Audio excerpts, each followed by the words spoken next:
Alright, ID yourself for me. Craig Richards. Craig Richards, you lost the last game, went up behind here, but managed to come away with a 4 margin of victory. Good second half performance or overall pleased with both halves? Well, I'm overall pleased with performance. Though we started very slow, throughout the first half we created chances, just that we failed to convert as many as we created. But having been doing that so well in the first half, we went in the break and we spoke about the importance of staying focused and play according to the game plan. And we did that and we converted the chances we got in the second half. Are you worried about the first half? 1-1. Was there a bit of nervousness creeping in? At no point we were nervous because we were creating chances. The only way we would have been nervous unless we were not creating. So if we don't create, we can't score. And we know that we were creating and we know we have the players that could convert the chances. And second half we showed that. When you guys made the change at the second half, I see a lot more energy.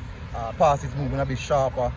What does it feel to have those type of quality players coming off the bench, such as Nikai Christian, who's a regular starter, captain of the team, coming off the bench and making an impact on the game? Well, all the players that represent Dunbeholden is equally important. So once we make the team, Dunbeholden team, we know what you're capable of, and when we give you the opportunity to play, we're just hoping that you go and play to our instruction.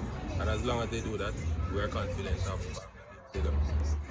Say your name again. Craig Richards.